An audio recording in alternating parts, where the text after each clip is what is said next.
video is going to be looking at the sources talking about the different social groups in Athens, specifically looking at the role of male citizens, women and metics. You can see there's quite a list of sources here, but they're all pretty short except the old oligarch. We're going to start with this short section of Xenophon, and this source is specifically talking about the role of metics. Remember, metics are foreigners who are living in Athens.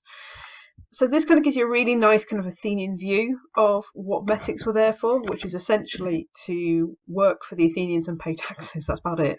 So the metics are one of our finest resources.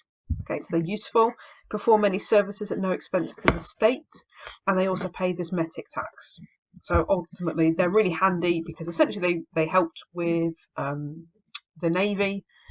Metics could attend the assembly, but they can't vote, so hence they don't cost them anything. They have to pay this tax. They're for trade. They're a really useful group of people, but they don't really have any rights, which is obviously what the source is pointing out.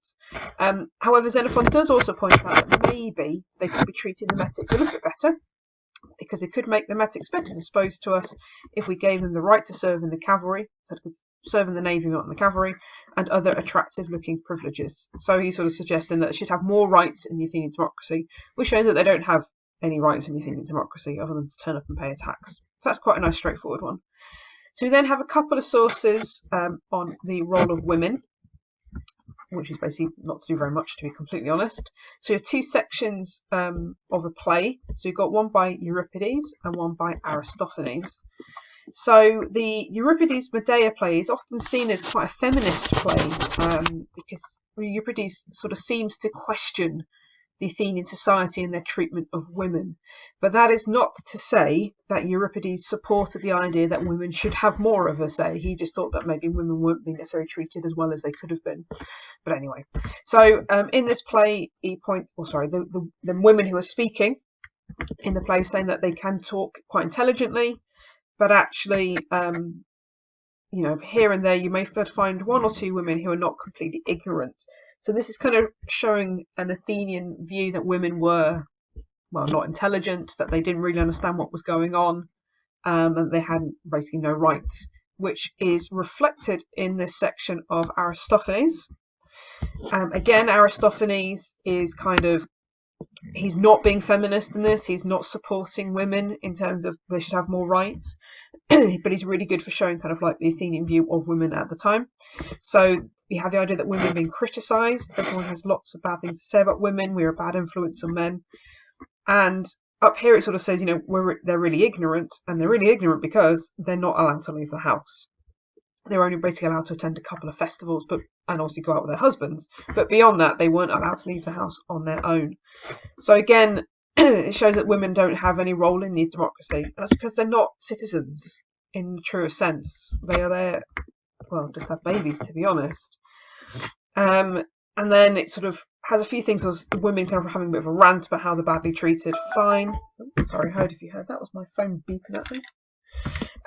And if one of us gives birth to a man who does his city good, like a captain or a general, she ought to get some honour. So again, it's men who have all the power, it's men who get all the recognition, and women basically have nothing to do other than sit around and be criticised. This is expanded on a little bit more by Pericles' funeral speech. So this is a short section of this speech. We will come across it again when we look at a later video on demagoguery. So this speech is recorded in Thucydides, and it's Pericles speaking at a funeral. So it's his speech that he gives at a funeral. But I'll explain all of that when we look at the full speech. But what this little section of the speech does is talks about the role of women. So all the same, those of you who are the right age must bear up and take comfort in the thought of having more children. That's the role of women. Babies, that's it. Because they will be a help to the city too in filling the empty places and ensuring her security. So it's all about her having sons in order to protect the city. That's nice. And then he also goes on right at the end to say the greatest glory of a woman is to be least talked about by men. So in other words, shut up, have babies, and be quiet, which is just charming. Xenophon. So for a really long time, people thought that maybe it was Xenophon's writing.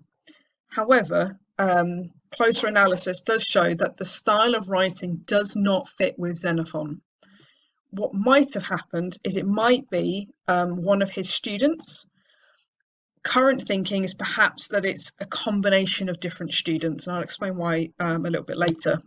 So these are certain things we can assume about the old oligarch. We can assume that it's male, because women didn't write.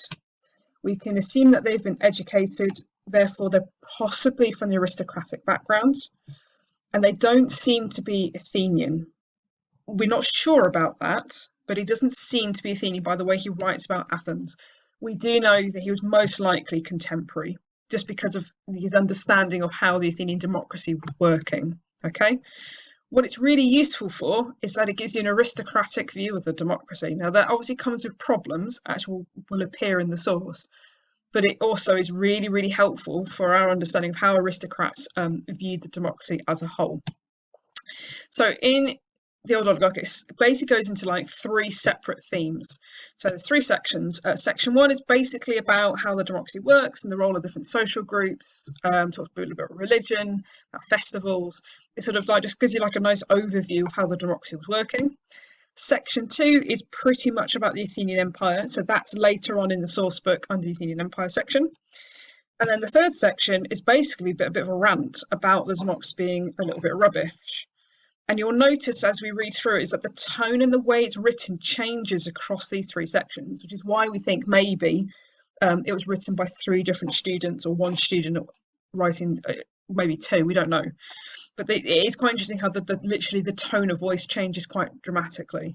So you'll need to find the old oligarch in your source book, which is on page 78. Right, so you'll notice this week that I've pre-highlighted the sources. This is because they're quite long. And it just makes it a little bit easier for me to talk it through. I'm not going to read, we're not planning to read it all the way through properly, but knowing me, I probably will end up reading it out to you anyway. Right, so the first thing I've pointed out in green is he's straight away pointing out that he doesn't like the constitution, so he doesn't like the democracy particularly. And then the rest of the source is going to talk through why he doesn't like the democracy.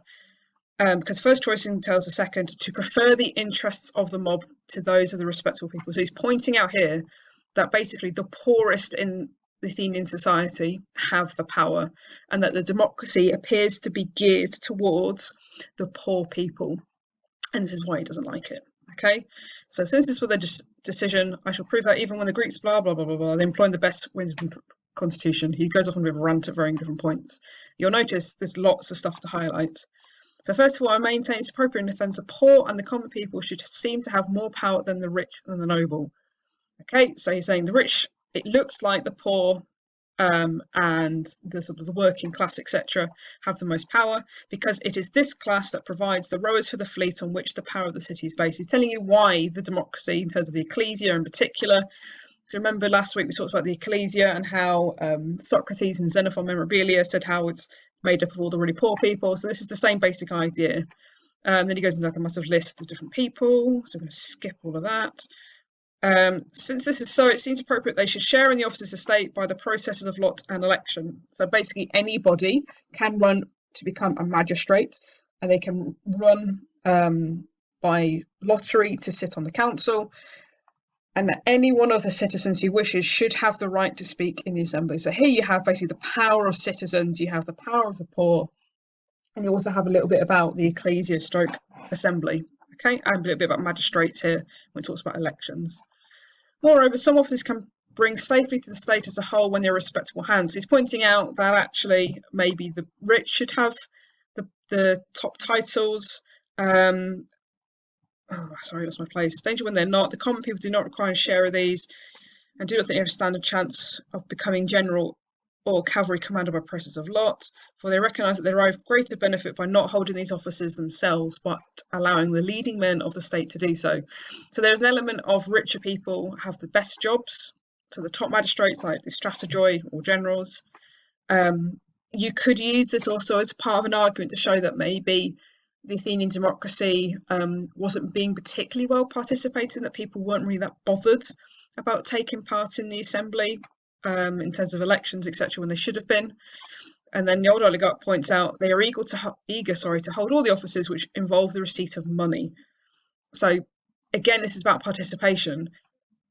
If people are not bothered about doing it, the only reason why they're bothered to take part is because they're being paid to do so. And that's one of the reasons why Pericles did actually bring in payments for magistrates and the juries and all the rest of it, was to encourage the poorest parts of the Athenian society, in terms of citizens, to start participating in the democracy more fully, because he saw that they were reluctant to do so. And that's mainly because a lot of the poorer citizens were farmers living outside the city. And in order to come in and vote in the ecclesia and be jurors, they'd lose a day's pay in terms of like working on their farms. So by introducing the pay, he was trying to mitigate this particular problem. It was kind of like, if you go on a jury, for example, in British courts, you are paid a basic wage to be on the jury, but it covers your costs. And it's the same basic principle. Anyway, moreover, one thing that surprises people, they regularly give more power to the mob, to the poor, and the common people. Easy to understand. This is quite a nice one in terms of, for section A, how there's a democracy versus oligarchy kind of aspect to the war. So I just highlighted it because it kind of links back into that. The old oligarch can be used all over the place, which is why it's a handy source. Throughout the whole world, the aristocracy and the state are opposed to democracy. Right, that's the only reason why I pointed that out. Some people may think they're wrong in allowing everybody to speak in the assembly. You'll notice the old oligarch tends to repeat himself quite a lot and to serve on the council. The council, or the bull, is one of the hardest things in terms of institutions to find quotes on. So if you ever see it being mentioned, highlight it, which is what I've done, because then you've got the quotes, because then they're not many, which is good, because it means you just learn a set number of quotes, but it is a bit of a pain. She restrict his blah, blah, blah, blah. Here, by allowing people more to speak, inside the place of business. For if the respectable people spoke and served on the council, it will be good for like those, but opposite to the common people. So he's trying to point out that if only the rich were serving in the bull, they would only be passing laws that suited themselves, which is kind of the point when Solon and Cleisthenes passed their reforms, is to bring the poor people into places like the council in order to ensure that poor people's legislation was also passed. So this is what the old oligarch is going on about.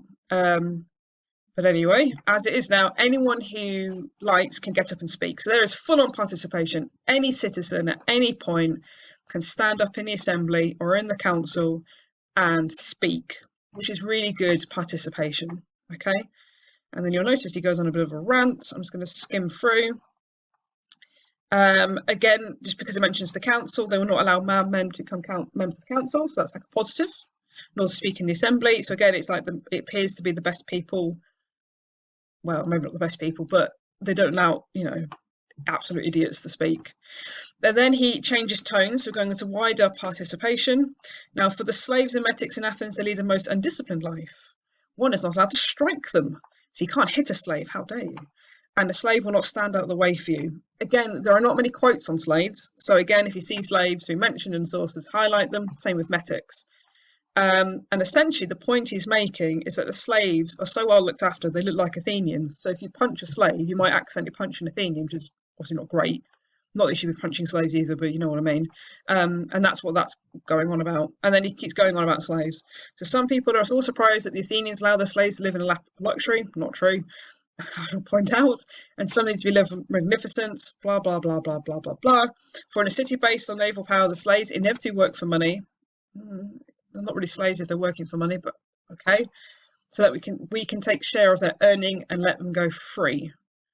You'll notice he talks about we, so he maybe has lived in Athens. We're not entirely sure what's going on in this respect. But he's pointing out that the slaves work on the boats, which is why they have to look after them, because it's a naval power. And he makes this point a bit later. This is why in the matter of freedom of speech, we have put slaves on equal terms with free men and metics with slave citizens. So he is suggesting that anybody can speak and has freedom of speech in the Athenian democracy. Okay. For the city needs metics because of all of its industries and because of the fleet. So remember, metics are foreigners who are living in Athens. They're not citizens. They're allowed to attend the assembly, but they can't vote. Reason why they're allowed into assembly is because they were used in industry and they were used to help row the boats. They also pay a metic tax. So this is why they've been given quite a lot of free speech. Then he goes on about PE. So we'll skip that bit, but it's some nice little bits here about sort of Athenian society, which will come useful later in other topics. So a matter of providing choral, dramatic festivals, athletic festival contests, or of equipping a boat, it is the rich who put up the money, while the common people enjoy their festivals and contests are provided with their triremes. So we've got the idea that dramatic festivals and sports and stuff is reliant on the rich, who have to pay for everything, which is true.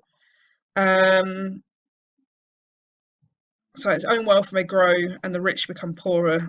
Okay, nice little criticism of the law courts. Law courts are more concerned with self-interest than with justice.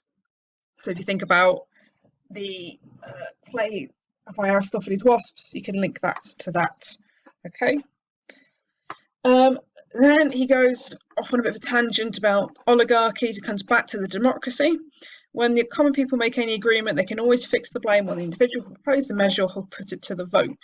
So it's the idea of, well, whoever puts it forward is responsible for what happens. It's not our fault just because we voted for it. So you could take that as a bit of criticism. There's also a law whose, what's it called? The Graphe Paranomenon, fantastic term. At some point I'll type it into slides so you can have a read of the spelling, which basically sort of said that anybody can stand up and say whether or not a law is really, really bad. And this is sort of like a vague reference to this, but to a kind of idea that a law is put forward, someone can literally stand up in assembly and say, this is really awful, why we're doing it. So that's that bit.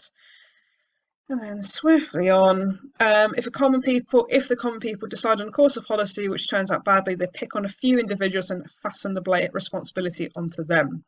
So it could be referring to kind of like key individuals, such as demagogues.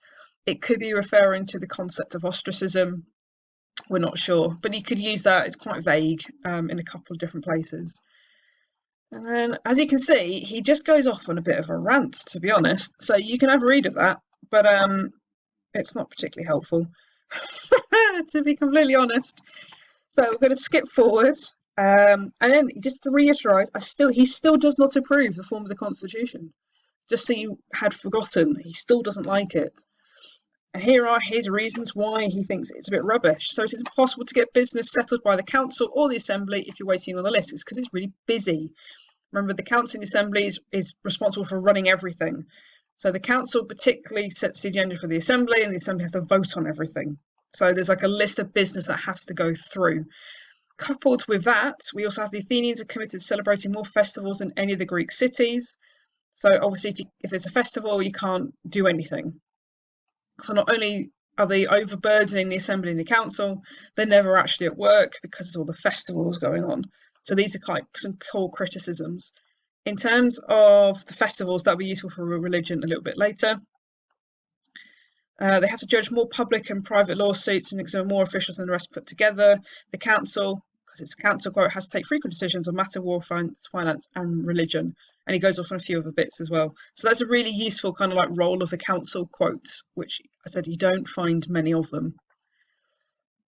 It is said if you approach the council or assembly of money, you will get things done. So there is a blatant criticism of the assembly. It's also suggesting, well, not just suggesting, it's blatantly saying that corruption is the key to everything and that money is effective in Athens. So yes, it may be a democracy, but if you're rich, you can do whatever you want to do as long as you have lots of money. Okay. Again, other things about what the council has to do and what assembly has to do. So that's just why I've highlighted it. It goes on about them deciding, this is all about this council and it's them sorting out amount of tribute. Criticism of the law courts, decisions should be smaller juries. Remember, there's 501 people in the jury, so you're suggesting there should be more, but then you'll have to build more law courts, which is a bit of an issue. Already goes on a bit of a rant. They select the worst elements in a divided city, so they're electing the wrong people. And then this last paragraph, I'm going to read to you because it's the most weirdly phrased paragraph in the world. So it might be said that no one has been unjustly disfranchised at Athens. So it's the idea, so disfranchised means that you don't have the ability to vote or say. So he's saying that no one has been unjustly disfranchised. Everybody who should have the right to say something has the right to say something. So that's what that is useful for. But the rest of the paragraph is odd. So I'm going to read it. I maintain that there are some, but they are few. But it needs to be more than a few to assail the Athenian democracy, for it is only natural that a grudge should be borne out, not by those who have been justly disfranchised, but by anyone who's been unjustly disfranchised. How can anyone think that the most of the disfranchisements at Athens are unjust, since it's the common people who fill all the offices? I probably should have highlighted that one. That is who fill all the offices. Men lose their rights at Athens through unjust words and actions in office. In view of this, it's wrong to imagine there's anything to fear at Athens from those who have been disfranchised. Clearly, whoever was writing this found the word disfranchised and ran with it, because that